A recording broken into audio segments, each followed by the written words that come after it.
Part 1. The Vanishing. Chapter 1. Rude Awakening. Laying in the comfort of his king-sized, pillow-top bed, a young man named Phonte Freeman begins to stir awake beneath his feathered-down comforter as the first rays of morning light cascade through his bedroom windows. Allowing himself to yawn as the remnants of a troublesome dream quickly dissipate from his mind, the young man groggily opens his slanted, golden-brown colored eyes and raises his head off his pillow with a half-hearted, lazy effort. Already awake next to him, an all-white Siberian husky named Casper raises his head goofily into the air as well as he leans over toward Phonte and greets him by licking the side of his face affectionately. "Cass, I love you, but if you don't get out of my face, I'm going to hold you down and beat you to death with a bottle of mouthwash. Your breath smells like a dead asshole right now," Phonte remarks gruffly as he pushes the dog's muzzle out of his face and throws the covers off his body. Now, quickly glancing to his left, Phonte notices that the radio alarm clock on his nightstand is not displaying any time as he pulls himself off the bed and swings his legs over the side to sit upright. Deciding in that moment to ignore the inoperative alarm clock for now, Phonte rises from his bed, stretching his arms and legs as he clumsily stumbles toward the door and exits his bedroom with Casper bouncing along right behind him. Walking south through the hallway, Phonte passes his mother's master bedroom on the left as he makes his way toward the bathroom at a leisurely pace. Now feeling more alert and aware, he quickly relieves his bladder, flushes the toilet, and stands in front of the mirror to brush his teeth. Still providing escort, Casper quickly inspects the toilet with his bulbous nose, evidently smelling something of interest for a moment before he decides to join Phonte in front of the bathroom sink. Standing 6'2" and weighing about 200 pounds with a muscular build, the 22-year-old towers over the white husky as he peers into the mirror and vigorously brushes his teeth. Lingering fragments of the troublesome dream he had last night continue to occupy his mind as he attends to his personal hygiene and inwardly laughs at how some dreams can feel so real sometimes. He can still vaguely picture a few bits and pieces of the dream where he remembers a strange little boy running across an endless field of skeletons, begging for help as he tried to get away from a man with no face who sat on a throne of skulls. He shakes his head humorously at the dream as he gets done brushing his teeth. "Man, I've got to stop watching horror movies on Netflix before I go to sleep," he mumbles amusingly through a mouth of toothpaste while looking at the blue-eyed reflection of his trusty companion Casper in the mirror. Casper just simply tilts his head in response as if this was an obvious fact he didn't need to have explained to him. Grinning to himself as he finishes with his daily morning rituals, Phonte splashes some water on his lightly brown-colored face, turns the faucet off, and quickly smooths out his short, faded black hair before proceeding to exit the bathroom, feeling totally refreshed. Now ready for some breakfast, Phonte makes his way past his younger brother's room toward the double flight of catty-cornered stairs as he trots down the steps with casual speed. Heading straight for the kitchen, with Casper still at his side, Phonte looks at the microwave to check the time again, and again he's faced with another blank display without power. "The electric must be out or something," Phonte says unconcernedly as he strolls past the large wooden dinner table in the dining room and heads straight for the refrigerator in the kitchen. Taped to the front of the freezer door is a note with handwriting Phonte immediately recognizes as his mother's. The handwriting reads, "Working late tonight. Jamal went to Jacob's and there's leftover lasagna in the fridge for lunch. Love, Mom." Feeling a small sense of elation flow over him, Phonte takes a moment to relish how nice it is to come home from MIT on summer break and enjoy his mother's home cooking once again. Ever since the first day he went to college 3 years ago, his diet has been rather basic. With nothing but a part-time job working for UPS to pay the bills, Phonte found himself consistently eating a never-ending stream of ramen noodles, peanut butter and jelly, and frozen pizzas from the local dollar store. So coming home to a refrigerator full of his mother's famous deep-dish 5-meat lasagna was almost enough to make him feel as if he had won the lottery. Ready to feast, he eagerly opens the refrigerator and instantly begins to gag from revulsion as the unavoidable smell of rotten food floods out of the open door and slams into his face like a runaway Mack truck. The repugnant smell is so strong, it takes every ounce of muscular control he has in order to keep himself from vomiting on the white linoleum-tiled floor beneath his feet. Even Casper takes several steps back away from the open door to keep from ejecting the contents of his stomach onto the floor as well. Jesus Christ, man, what the hell? Phonte exclaims through choked breaths as he quickly lifts the front side of his t-shirt collar up over his nose and tries to block the smell. Scanning the refrigerator from top to bottom, he quickly ascertains that everything inside is spoiled rotten and covered in mold, as if the fridge had been without power for several months and not just a few hours overnight. Swiftly closing the door and allowing his shirt collar to fall from his nose, Phonte takes a step back from the fridge and tries to make sense of the situation. Staring at the refrigerator in confusion, he just stands in the kitchen for a few moments, and when no logical explanation comes to his mind, he runs back upstairs to retrieve his cell phone. Phonte reaches the bedroom within moments and quickly grabs his iPhone off the bedside nightstand and tries to thumb open the screen lock to access the dialing pad, but the phone doesn't respond. Puzzled by the phone's inability to power on despite his incessant attempts to make it do so, Phonte begins to feel slightly annoyed as his confusion continues to grow. He grabs the cable TV remote off the floor by the foot of his bed and tries to click on the flat screen TV next, but it too fails to respond. Clearly, everything electrical in the house, from lights and clocks to handheld devices and kitchen appliances, was inoperable for some unknown reason, and he quickly decides that if he wants to figure out what that reason is, he's going to have to figure it out the old-fashioned way. Deciding that talking to his neighbors would be the quickest course of action that could help him get some answers, Phonte hurriedly changes from his sleeping attire into a white-collared t-shirt with the famous S emblem of Superman stretched across the front and a pair of black cargo sweatpants before he exits the bedroom and hastily strides down the hallway once more. Taking a few moments to stop by a closet near the foot of the staircase where the dining room separates itself from the front of the house, Phonte slips on a pair of black and gray Nike tennis shoes, then grabs his keys as he exits the front door of the living room with Casper at his side. Once on the front porch, Phonte immediately freezes dead in his tracks as goosebumps crawl all over his body from head to toe. Feeling totally speechless, Phonte is unable to even form a single thought as he looks around unrecognizably at the desolate and dilapidated neighborhood around him that was beautiful and full of people just the day before. The bleak sight makes Casper give an audible whine that echoes around them in an eerie way that raises the hair on the back of Phonte's neck. There's a dreadful silence hanging in the air that sounds completely unnatural to both of their ears as they listen intently for any indication of any life in the area, but there's nothing to be heard.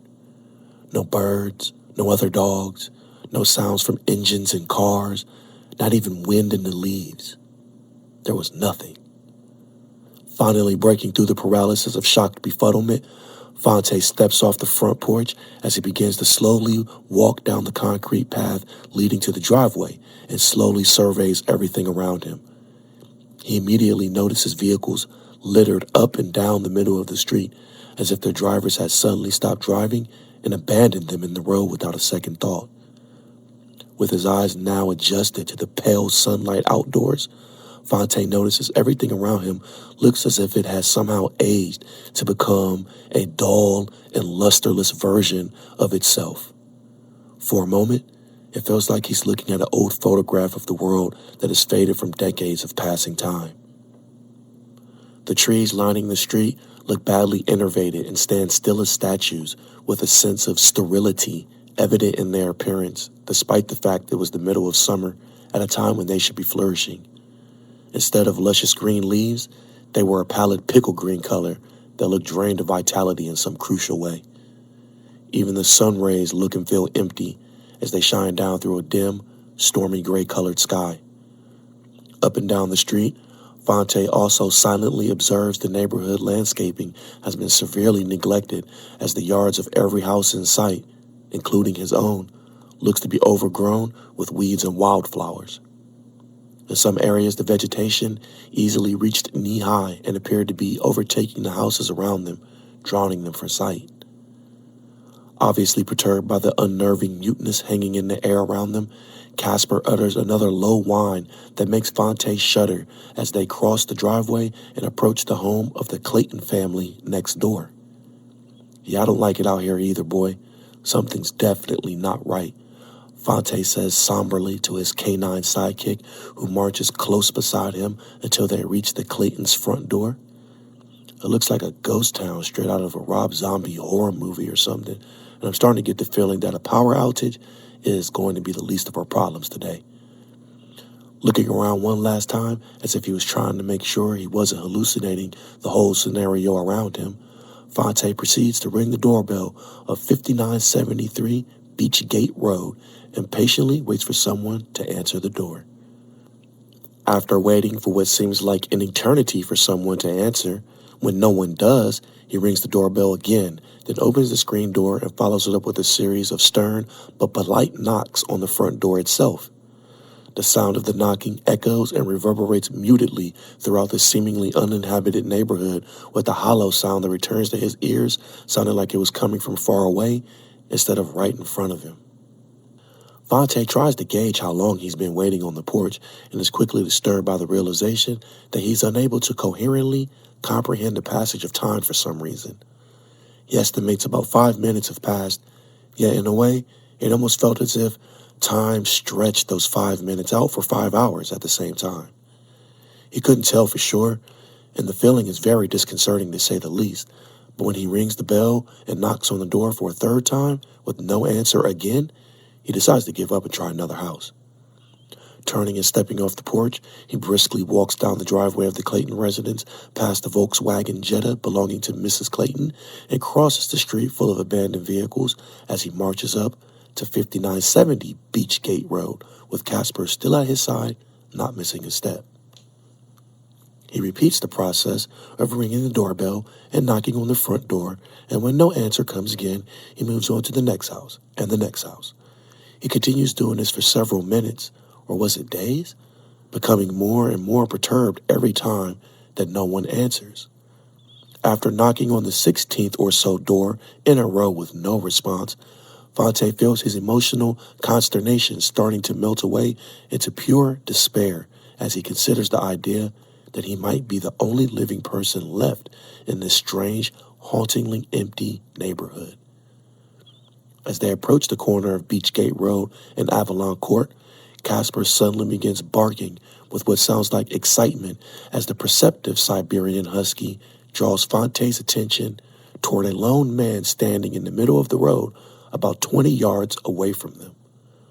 "Shh, it's okay, Cass. I see him," Phonte says soothingly as he leans over to stroke the dog's head and prompt him to relax. "Thank God, too. I was starting to flip out thinking we were really stuck in the Twilight Zone or something.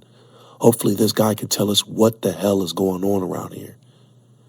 Now feeling a slight sense of hope, Phonte breaks into a small jog down Avalon Court with Casper close behind him as he calls out to the man in the middle of the road.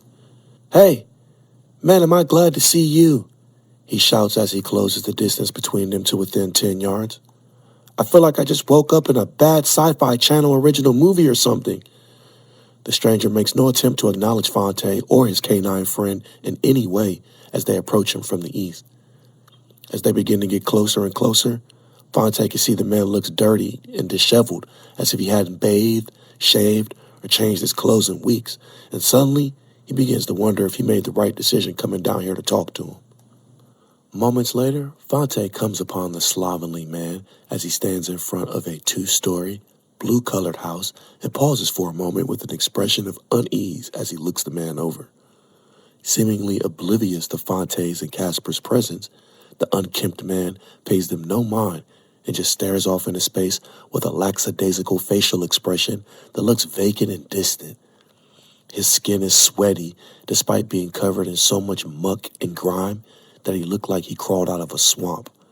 And to Casper, he smelled like it too. "Yo, man, you don't look too good right now. Are you okay? Because I have to be honest with you. I'm about 2 seconds away from losing my shit over here, Phonte says with a facetious smile as he walks out into the road and faces the frowsy man eye to eye. Again, there's no response as Phonte waves his right hand back and forth through the air in front of the slovenly man's sunken, staring eyes to try and get his attention. Now suddenly able to feel palpable tension in the air, Casper begins to growl as his protective instincts kick in and compel him to get closer to Phonte in preparation for defense.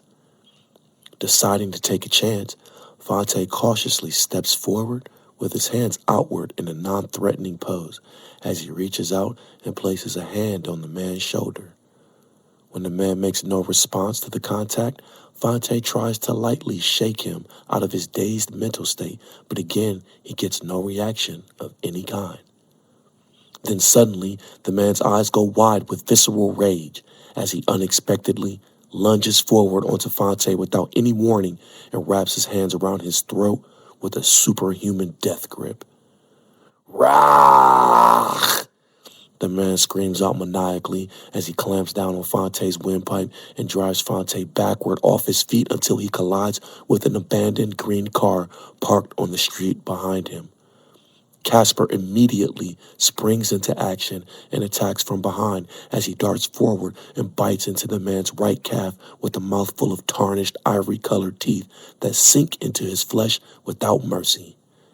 Without skipping a beat, Casper begins thrashing his head back and forth, driving his teeth deeper into the man's calf, but the man just ignores Casper and continues his attack. Rah! The unkempt man growls fiercely as he squeezes down on Phonte's throat even harder.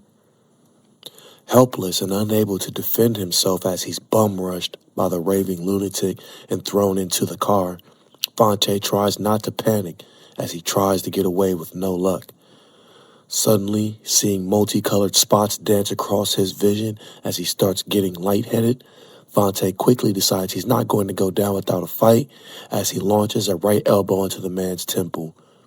But that blow does nothing to deter the man from continuing to choke him, so he quickly follows up the elbow strike with a strong left hook that he's disappointed to see also has no visible effect on the raving psychopath. Head now swimming from the lack of oxygen getting to his brain, Phonte feels himself starting to lose consciousness as he summons the last of his strength for one final attack. Firmly grabbing the man's shoulders with both hands, Phonte quickly braces his feet against the green car behind him and propels himself forward with high velocity as he slams his head into the berserk man's face with devastating force. There's an audible cracking sound that loudly reverberates through the dead air as the bridge of the stranger's nose collapses into his skull, causing him to stumble backward as copious amounts of blood pour down his face. Earth!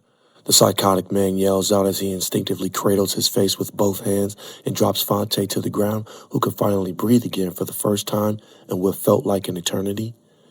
Staggering backward, but still growling like a lunatic, the stranger feverishly shakes his head to clear his vision as he suddenly becomes aware of Casper thrashing around on his leg with relentless persistence.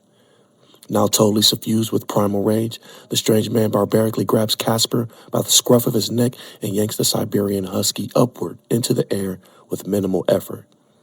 Casper writhes violently in the man's grip as he makes several attempts to bite him again, but the stranger quickly slams him downward into the pavement like a rag doll before he gets the chance.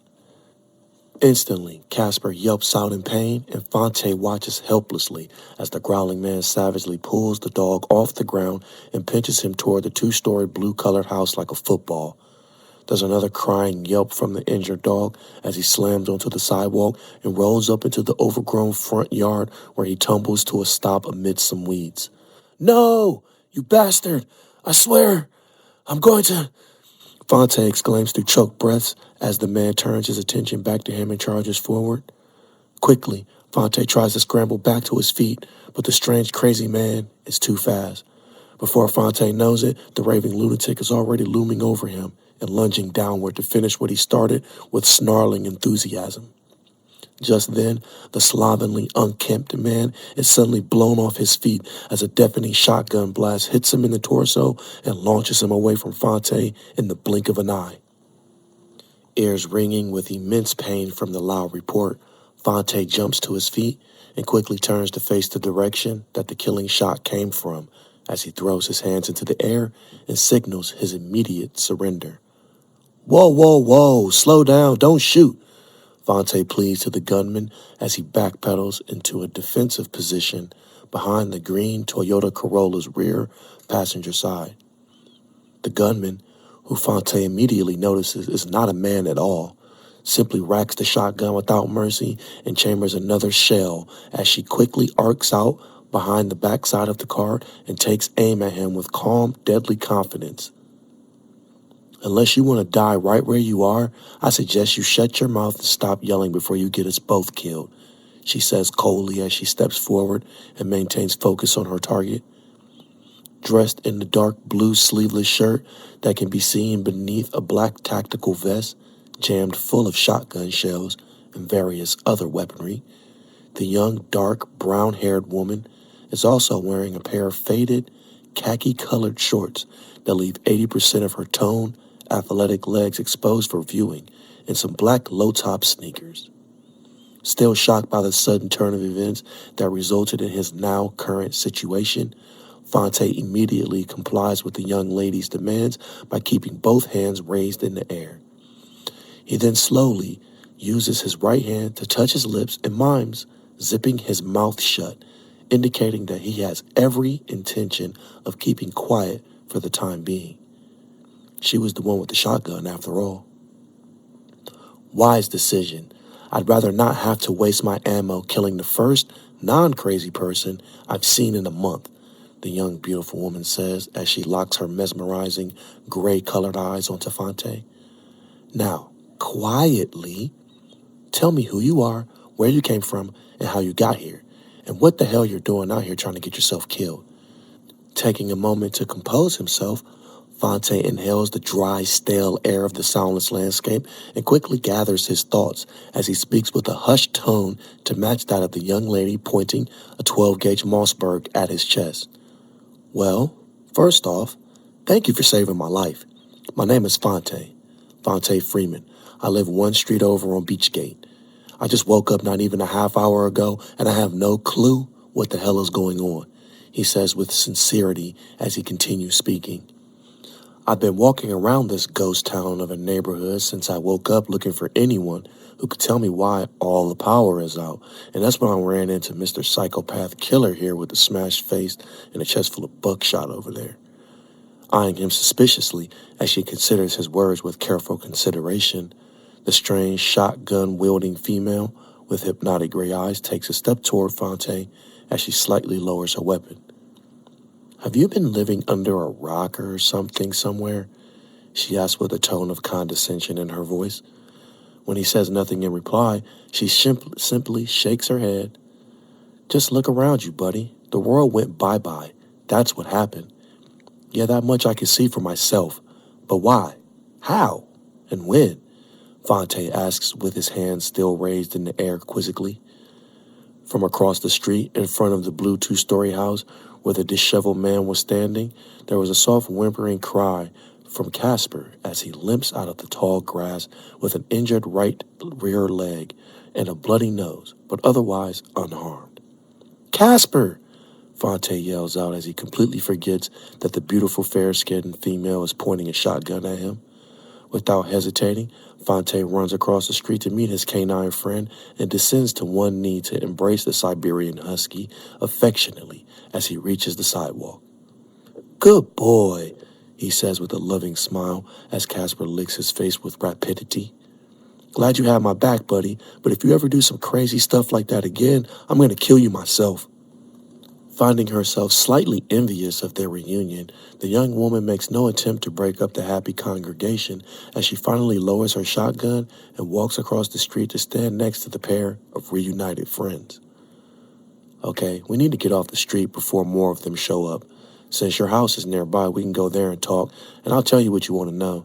But don't get your hopes up. I could tell you right now, I probably don't know any more about what's going on in this situation than you do, she says dryly with a shrug as she visually scans the area around them and verifies that they were still alone.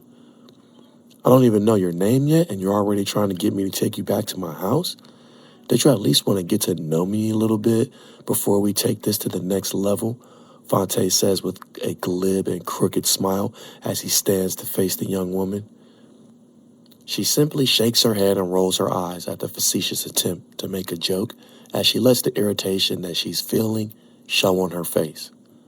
My name is Miko Morales, and please don't kid yourself, she says coldly with the 12 gauge hanging at her side still firmly in her grasp.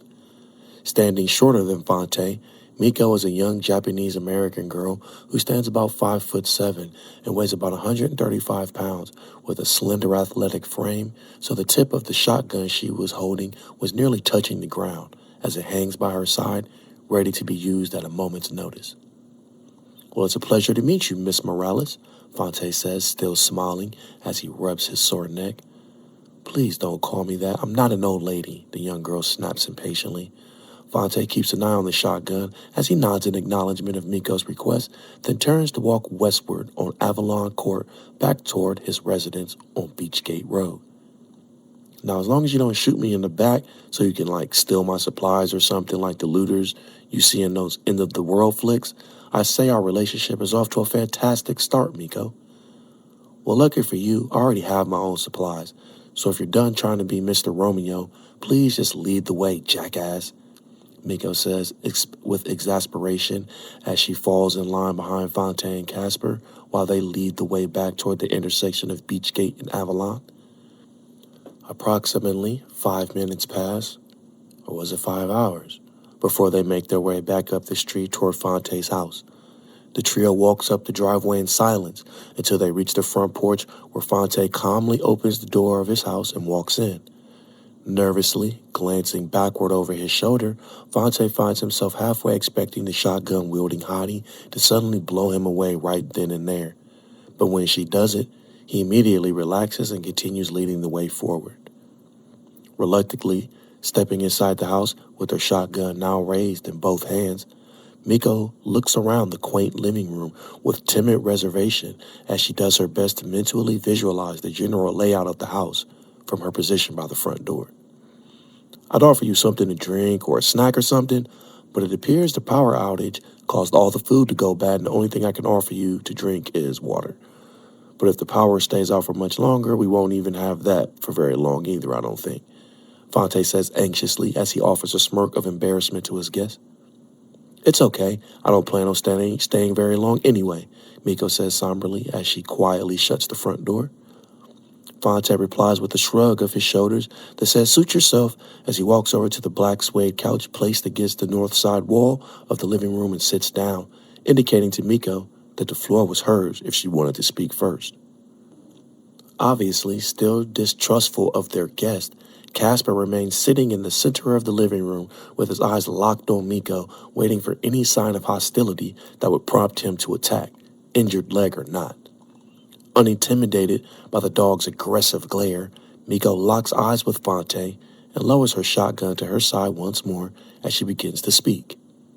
Okay, look, before I tell you my story, I want you to know that I'm not good at sugarcoating things. Never was, even before all this craziness happened. And since neither one of us really has the time to indulge ourselves in the pleasantries of casual conversation, I'm just going to tell you everything straight up, she says coldly, with unwavering hardness that Phonte could see in her eyes. Phonte nods silently and gestures for her to continue. About a month ago or so, me and my dad woke up and we found everyone gone without a trace, like they just vanished into thin air. So, just like you, we went exploring for answers, and we eventually discovered that not only was everyone gone, all of the power was out and every single piece of electrical equipment had been rendered inoperable for some unknown reason. That meant no phones, no radios, no televisions, no internet, and even 99% of all the cars just stopped working because of all the electrical components they contained, Miko says intently as she continues. After we got over that shocker, we set out looking for other survivors, but we didn't find anyone. Not a single person. Then suddenly, we did. Or we thought we did at least. Turned out to be just a bunch of crazies like your neighbor out there, and my dad got killed trying to save me from a swarm of them. I've been on the run ever since, and you're the first normal person I've seen since he's died. Everyone else I've run into has been a crazy homicidal maniac, basically. For a moment, Miko pauses and her eyes drop to the floor with sorrowful regret as she remembers the horribly traumatic day she witnessed her father get ripped apart by the flock of lunatics. It was a day she had been reliving in her nightmares every day since. Shaking her head, as if trying to vanquish the memories from her mind's eye, Miko regains her focus and resumes her story. So yeah, sorry to disappoint, but as you can see, I have no idea what's going on, just like you. Before my dad died, he said he thought maybe there was some kind of EMP terrorist attack or something, but he never found any evidence to support his theory or anything. All I know for sure now is that all bets are off. It's all about survival now, she says with icy tenacity as she slightly raises her shotgun at her side to illustrate her point. But enough about me. What's your story, Romeo? What do you remember before all this happened? Unable to keep the expression of disappointment from showing on his face, Phonte slumps back onto the couch and lets out a deep breath of exasperation as he collects his thoughts and prepares to respond. Well, for starters, I remember getting back in town yesterday on summer break from college at MIT, and I remember it was a normal day. I visited with the family, hung out with some friends for a while, then my mom left to go to work and my brother took off to go to a party with some of his buddies. I had the house to myself, so I decided to finish up the night relaxing in my room, watching some Netflix, and the next thing I know, I wake up to no electricity, no people, and a deranged psychopath trying to kill me. Miko looks at Phonte curiously as she mulls over his response. Yesterday? I know time is funny these days, but there's no way the events you're describing that you remember happening happened yesterday, at least not in real time. Even though time has been slipping back and forth, making it hard to say for sure how much actual time has passed these days, I've been doing my best to keep track, and I'm pretty sure that it's been approximately a month or so since everyone vanished. I know this because I've been living in this hell from the very beginning, Miko says with unwavering confidence, reinforcing her words. Well, I don't know how to explain it, and I'm in no way calling you a liar, but the last things I remember before passing out happened on what I remember as being 24 hours ago. So unless whatever knocked the power out somehow knocked me like a month into the future while I was sleeping, that's my story and I'm sticking to it. Phonte says comically as he cracks a half-crooked smile and tries to ease the tension he feels knotting up in his stomach. I seriously doubt time travel had anything to do with it, Miko says dubiously as she rolls her eyes. But I guess anything is possible considering a city full of people has vanished in a thin air without an explanation. I think it's more likely you just got caught in a major time slip or something, I don't know. But at this point, it's all kind of irrelevant anyway. You and your furry friend here have bigger problems to worry about right now. Problems like figuring out what you're going to do next, now that you understand the true circumstances of the situation, that is, she says impassively as she turns to exit the front door. Wait a minute, where are you going? Phonte asks eagerly as he gets off the couch and stands up behind Casper, who remained posted in the center of the room. I'm going to get back to scavenging for supplies before it gets too late in the afternoon. I've noticed a lot more crazies come out during the afternoon than the nighttime, so I try to lay low during those times.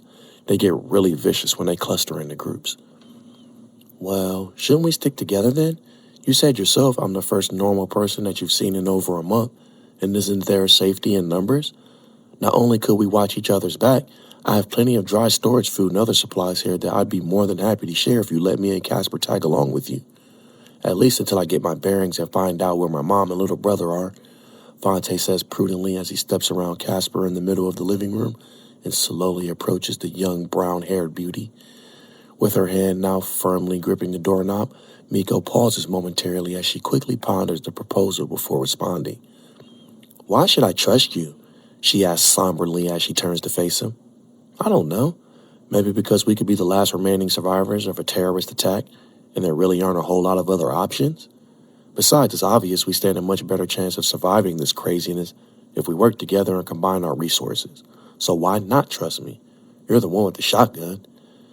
I guess you do make a valid point, Miko replied softly, with a soft sigh of capitulation, as if she had already arrived at the same conclusion. But if we're going to do this team-up thing, you've got to be able to bring something to the table besides supplies, because I can get supplies on my own. Do you have any skills? What is this, an interview or something? Of course I have skills. Last time I checked, they don't just let you into MIT for getting high scores on video games or anything. Plus, my father is a colonel in the Marine Corps, so I grew up as a military brat until I was 16 years old when my parents got divorced. Trust me, I got mad skills, dollface. Phonte says imperiously with a smug smile that made Miko want to whip the butt of her shotgun across his face.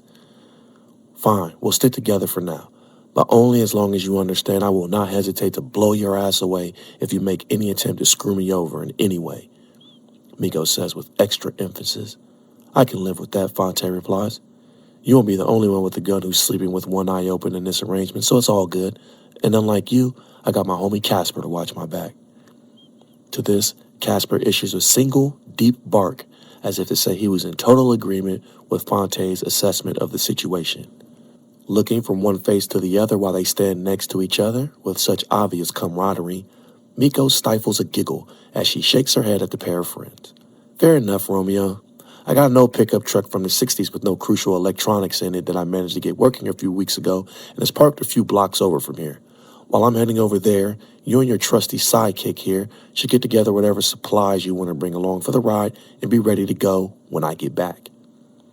Phonte raises an eyebrow reluctantly as his smile begins to fade away into an expression of confusion. Where are we going to ride off to exactly? Oh, I've got a shelter set up in a warehouse about 10 to 15 miles north from here, so after we take a ride to my place and unload whatever supplies we bring back from here, we'll go out so we can start looking for your family, Miko responds impatiently. Okay then, guess we'll be ready to go by the time you get back here with your truck, but if you don't come back, I'll just assume you had a change of heart because you just didn't see a future with me.